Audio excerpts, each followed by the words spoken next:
क्या होगा अगर मैं तुमसे कहूं कि कुछ ऐसे साइकोलॉजिकल तरीके हैं जो इतने गहरे और दिमाग को हिला देने वाले हैं कि वे किसी को भी तुम्हारी मौजूदगी के लिए तड़पा सकते हैं।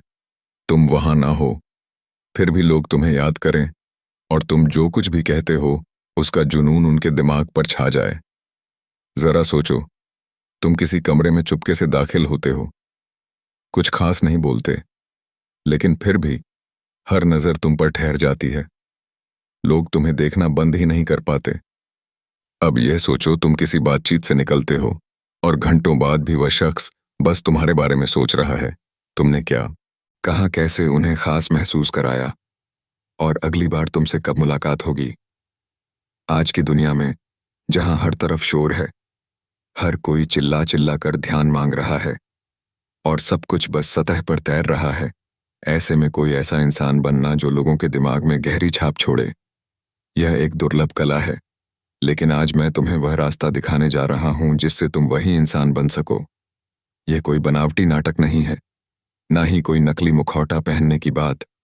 यह उन गहरे इंसानी दिमाग के बुनियादी ट्रिगर्स को जगाने की कला है जो हर किसी के भीतर पहले से मौजूद हैं। यही है तरीके, कोई चालाकी नहीं है, ना ही यह सतही मोहब्बत का खेल है।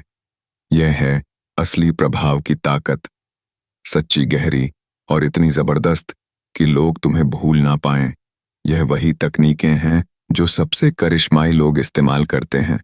वो बड़े बड़े स्पीकर्स जो एक बार बोलते हैं तो लोग सुनते रह जाते हैं। वो लीडर जो कमरे में आते ही हवा का रुख बदल देते हैं। लेकिन एक बात साफ कर दूं, यह कोई खिलौने नहीं है, यह ताकतवर औजार हैं। अगर तुमने इनका गलत इस्तेमाल किया तो नतीजे उल्टे भी हो सकते हैं, मगर सही ढंग से इस्तेमाल करो तो लोग सिर्फ तुम में दिलचस्पी नहीं लेंगे, वह तुम्हारी मौजूदगी के दीवाने हो जाएंगे। तुम उनके लिए वह शख्स बन जाओगे जिसके बिना कुछ अधूरा सा लगता है। इस वीडियो के आखिर तक तुम्हारे पास वह ताकत होगी जिससे तुम किसी के भी दिमाग में एक गहरी इमोशनल छाप छोड़ सको। तो आखिर तक बने रहो, क्योंकि आखिरी तरीका सबसे ज्यादा ताकतवर है।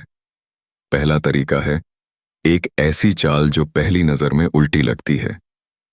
ज्यादातर लोग सोचते हैं कि अगर मुझे पसंद किया जाना है, अगर मुझे दूसरों का ध्यान चाहिए, तो मुझे अपनी सबसे शानदार बातें, अपनी उपलब्धियां, अपनी चमक दिखानी होगी। लेकिन यह गलत है। सच तो यह है कि लोग परफेक्शन से नहीं जुड़ते, वह रहस्य, विरोधाभास और सच्चाई की तरफ खींचते हैं। इसे कहते हैं रिवर्स हाईलाइट इफेक्ट।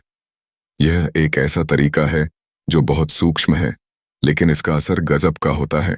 इसमें तुम पहले अपनी ताकत नहीं, बल्कि एक छोटी सी कमजोरी सामने लाते हो और फिर धीरे से अपनी असली चमक दिखाते हो। मिसाल के तौर पर मान लो तुम किसी ग्रुप में हो और कोई पूछता है तुम क्या करते हो। तुम सीधे अपनी सफलताएं गिनाने की बजाय कहते हो, सच बताऊं, मुझे खुद को समझने में काफी वक्त लगा। मैंने तो कॉलेज भी 2 बार छोड़ा था, लेकिन फिर मुझे वह चीज मिली जो मेरे लिए बनी थी। बस यही वो पल है, वो छोटी सी कमजोरी, वो सच्चाई का पल। यही लोग तुमसे जुड़ते हैं। तुम इंसान लगते हो, कोई चमचमाती मशीन नहीं। और जब तुम इसके बाद अपनी ताकत, अपनी सफलता बताते हो तो उसका असर 10 गुना बढ़ जाता है। क्यों? क्योंकि दिमाग को एक जैसी चीजें नहीं, बल्कि कंट्रास्ट याद रहता है। साइकोलॉजी में इसे प्लेटफॉल इफेक्ट कहते हैं। यह तुम्हें एक गहरी, सच्ची कहानी वाला इंसान बनाता है, ना कि कोई बनावटी हाईलाइट रील। तुम इसे कहीं भी आजमा सकते हो, चाहे डेट पर, इंटरव्यू में, या किसी आम बातचीत में।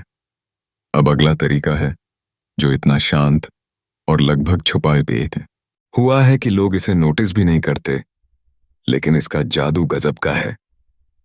इसे कहते हैं मिरर एंड डिले। लोग उनसे प्यार करते हैं जो उन्हें उनके जैसा महसूस कराते हैं, जो उनकी एनर्जी, उनके अंदाज को समझते हैं। लेकिन गलती यह होती है कि लोग जल्दबाजी में सामने वाले की नकल करने लगते हैं और यह बनावटी लगता है। तो इसे सही करने का तरीका क्या है? पहले 2-3 मिनट बस सामने वाले को गौर से देखो, उनकी एनर्जी, उनके बोलने का लहजा, उनके हाव भाव, सब कुछ नोटिस करो। फिर धीरे धीरे उनकी वाइब को अपनाना शुरू करो।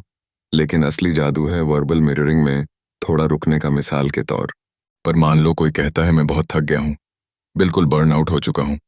तुम तुरंत जवाब देने की बजाय 10 सेकंड रुकते हो, फिर धीरे से कहते हो, वो एहसास जब दिमाग पूरी तरह थम सा जाता है। मैं समझता हूँ ये बहुत भारी होता है। वो छोटा सा रुकना सामने वाले को ये एहसास देता है कि तुमने उन्हें सचमुच सुना। तुमने उनकी बात को सिर्फ कान से नहीं, दिल से महसूस किया, और यहीं से एक गहरा कनेक्शन बनता है। यह तरीका इतना ताकतवर है कि लोग तुम्हें भूल नहीं पाते, क्योंकि तुमने उन्हें सुना हुआ महसूस कराया। अब बात करते हैं एक ऐसी सच्चाई की जिसके बारे में कम ही लोग बोलते हैं। चाहत, इच्छा, आकर्षण, यह सब हमेशा मौजूदगी में नहीं बल्कि गैर मौजूदगी में ज्यादा पनपता है। इसे कहते हैं कंट्रोल्ड एब्सेंस। जब तुम हर वक्त उपलब्ध रहते हो, हर मैसेज का तुरंत जवाब देते हो, हर कॉल उठाते हो, तो तुम अनुमानित बन जाते हो, और अनुमान जिज्ञासा को खत्म कर देता है। इससे बचने के लिए आपको रणनीति के साथ गायब हो जाना है।